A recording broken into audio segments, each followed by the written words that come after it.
Hai semua, Assalamualaikum. Bertemu kembali saya Semang, pengacara Two Wheel anda. So, kali ini kita akan menceritakan tentang rangkuman Spanish GP. Jom!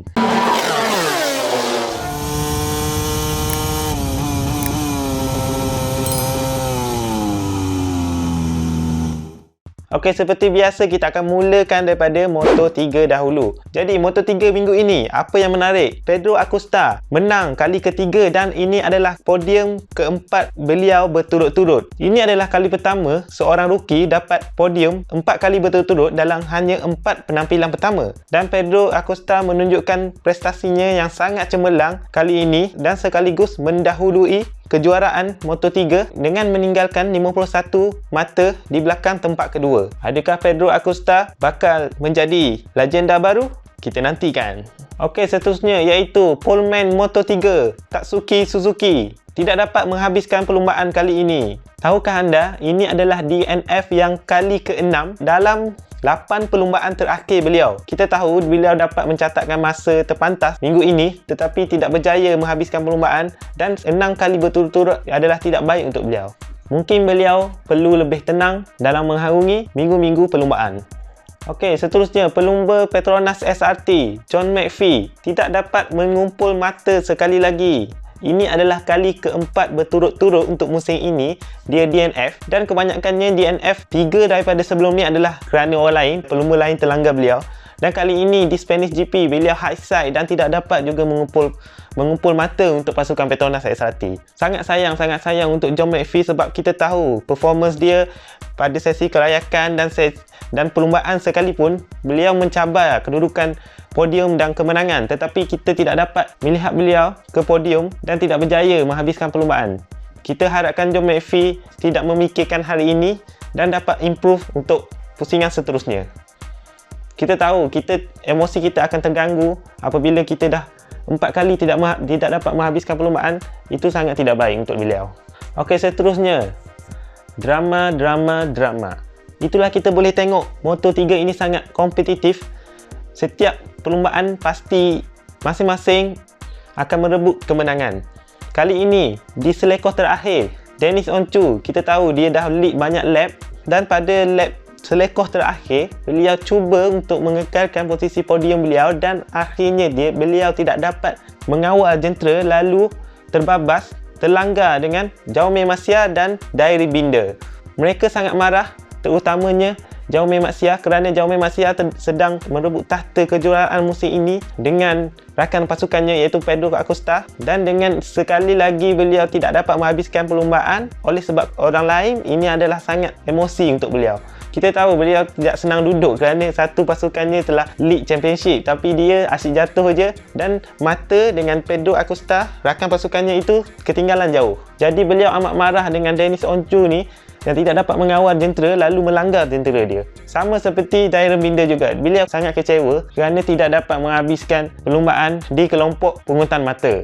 Tapi Dairi Binder start balik motor dia. Saya tengok dia start balik dan dia cuba menghabiskan perlumbaan tetapi beliau tidak dapat mengumpul sebarang mata untuk pasukan. Okey, seterusnya Jeremy Acoba berjaya mendapat podium walaupun dengan 2 kali penalti long lap. So kita sudah tahu Moto3 ni sangat kompetitif, tetapi jika anda dapat dikenakan hukuman penalti, long lap penalti tak silap saya anda akan rugi 2 atau 3 saat kerana mengambil long lap. Kalau ikutkan teori 2 penalti dapat, jadi 6 saat tertinggal. So dia dapat catch up balik grup depan dan berjaya mendapat podium. Kita tahu Moto3 sangat-sangat sengit dan jika anda mendapat podium, anda memang hebat. Okey, seterusnya kita pergi pula ke Moto2. Fabio Guanantanio. Sorry, saya mengaku awal-awal saya tak dapat nak sebut nama dia. Saya panggil Fabio je lah. Okey, Fabio ni adalah kemenangan pertama beliau dalam kelas Moto2. Kita tahu tahun lepas dia dah lead. Tak silap saya dekat Aragon, dia dah lead untuk kemenangan tetapi kita tahu dia selalu tidak dapat mengawal jenteranya dan terbabas. Kali ini beliau yakin dengan pace dia tidak membuat sebarang kesalahan dan berjaya memenangi perlumbaan pertama beliau. Ini sangat emosional untuk pasukan beliau kerana kali terakhir pasukan itu memenangi perlumbaan iaitu pada 2016. bersama some loss. Okey, seterusnya kita bercakap pula pasal pelumba tunggal negara kita, iaitu Hafiz Syahrin. Hafiz Syahrin nampaknya berjaya mendapat rentak dengan jenteranya, dan sekarang beliau dapat mendekati dengan kumpulan hadapan, dan beliau berjaya menghabiskan perlumbaan hanya dalam 30 saat. Di pusingan-pusingan sebelum ni, kita tahu beliau masih bergelut dengan jentera, dan tak silap saya, dia menghabiskan perlumbaan sebelum ini dalam lingkungan 50 saat macam tu.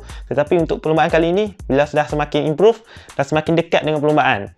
Mungkin selepas ini beliau menjadi pelumba yang dapat mengumpulkan mata setiap perlumbaan.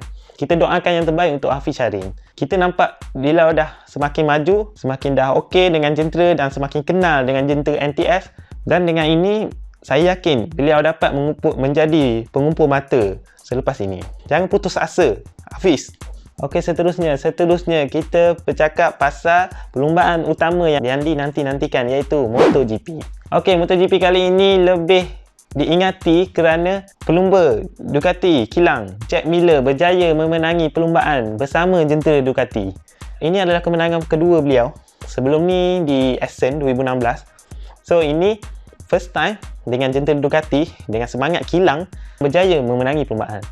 Kita tahu sebelum ni Jack dah banyak kecaman yang diterimanya, banyak macam ayat-ayat yang negatif, cakap oh kau ni tak layak duk kilang, kau ni macam ala Peko lagi perform kau, macam tu lah. So dia menafikan benda tu, dia fokus untuk training dia. Dia pernah cakap dia tinggalkan semua sosial media dia tutup. Sekarang ni IG, Twitter apa semua dia bagi PA dia je jaga, dia tak main macam tu. So dengan semangat, fokus, beliau training kuat-kuat, akhirnya berjaya memenangi perlumbaan. Kita tahu Ducati tidak kuat di Jerez. Jerez ni litar yang pendek. Tetapi Ducati kebelakangan ini berjaya menunjukkan positif di Jerez. Anda ingat tak tahun lepas Francesco Bagnaia pun berjaya mendapatkan kedudukan dalam podium semasa beliau di Pramac Racing. Tapi beliau tidak berjaya menghabiskan perlumbaan, ingat tak? So, beliau dah tunjuk Ducati ni memang boleh perform dekat situ, dan akhirnya dibuktikan oleh Jack Miller. Tapi kali ini Ducati lebih manis kerana bukan Jack Miller sahaja. Kedua-dua pelumbanya dapat naik podium 1 dan 2. Ini adalah kali pertama Ducati dapat mendapat kedudukan 1 dan 2 setelah kali terakhir di Brno 2018, iaitu ketika Dovizioso, Jorge Lorenzo bersama Ducati dahulu. Podium Pecco ni sekaligus membawa dirinya ke atas tahta, dan beliau sekarang tengah lead kedudukan mata keseluruhan. Okey, kita tahu Jack Miller tadi, kalau korang perasan lepas dia menang tu, dia terduduk dekat motor dia dan menangis kegembiraan kerana dengan hasilnya, dengan berkat usahanya, beliau berjaya juga mendapat kemenangan kali ini.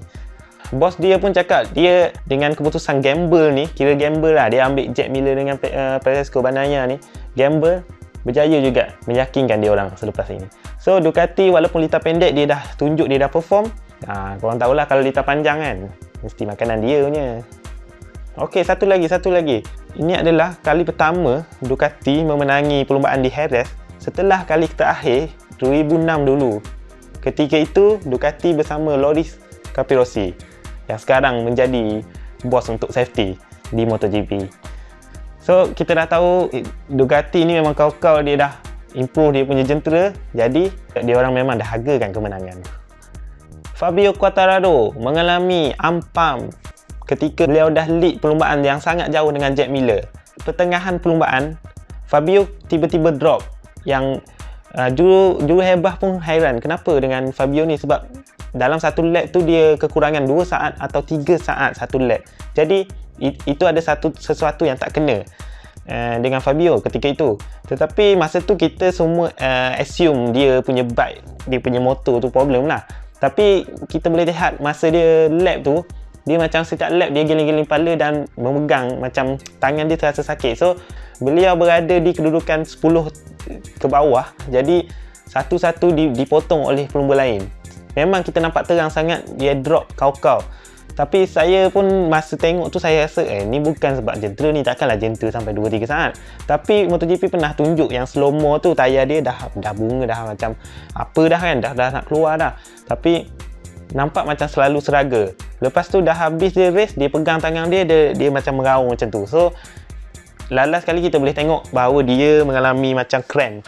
Pump ni macam tangan yang cramp, jadi kita tak boleh nak boleh ni lah, lenguh lah macam tu lah. Kita tak boleh nak ni lah, macam hold motor tu dengan baik.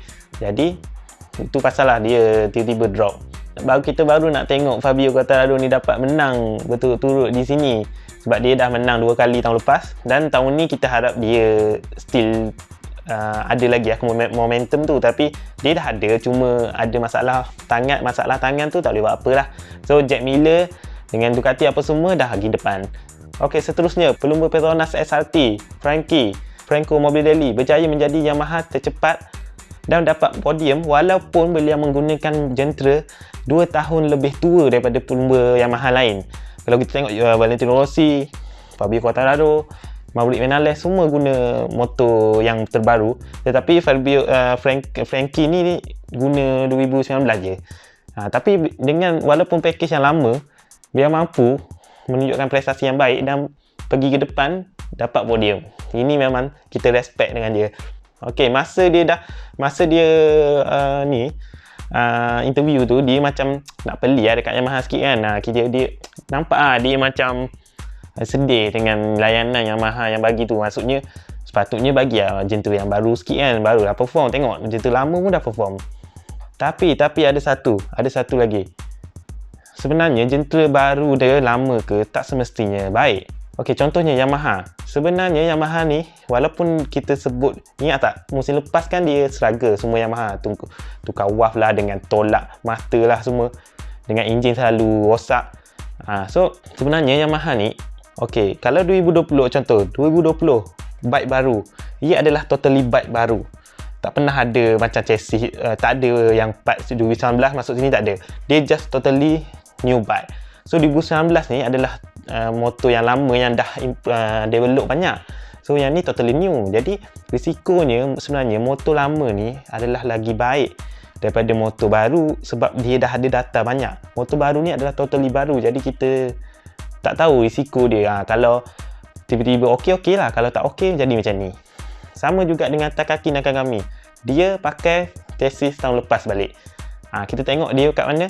Dekat sesi kelayakan, dia dah depan je. Masa sesi latihan dia depan je. Masa perlombaan pun dia dapat tempat yang baik. Jadi kita tahu bahawa motor baru ni, motor lama ni tak semestinya tak baik. All is good. Seterusnya, tahukah anda sepanjang 4 pusingan ni, Yamaha dan Ducati adalah pemegang podium terbanyak untuk diorang.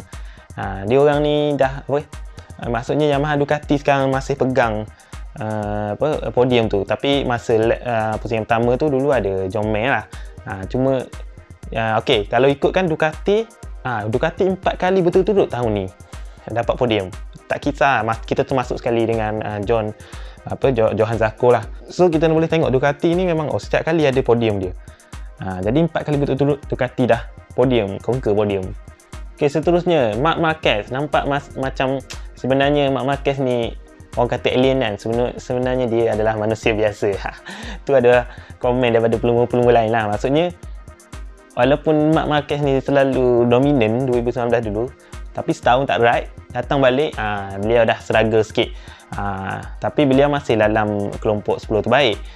Cuma sepatutnya beliau kan duduk depan dia kan. Ni dah dia berjaga-jaga. Marc Marquez pun dah cedera masa FP3, jadi dia mungkin berjaga-jaga sikit.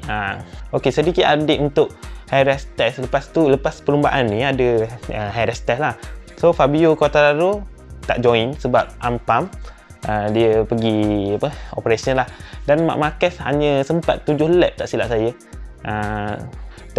test motor. Jadi dia dah rasa macam tak selesa, sebab dia sekarang ni bukan sakit tangan, dia sakit leher. Dia cakapnya leher dengan bahu, sebab tu accident dekat FP3 masa sebelum ni. Tapi walaupun beliau 7 lap je, beliau dapat mencatatkan masa 16 terbaik daripada semua orang. Jadi mungkin alien lagi. Okey, itu saja untuk rangkuman perlombaan kali ini. Jadi anda jika ingin memberi pendapat, sila komen di ruangan komen, dan jangan lupa subscribe kami, support kami untuk banyak lagi video-video yang menarik untuk anda tonton ni. Okey guys, sampai di sini saja. Jangan lupa like, share dan komen. Tuvis Media. Sampai di sini saja. Assalamualaikum. Selamat berpuasa.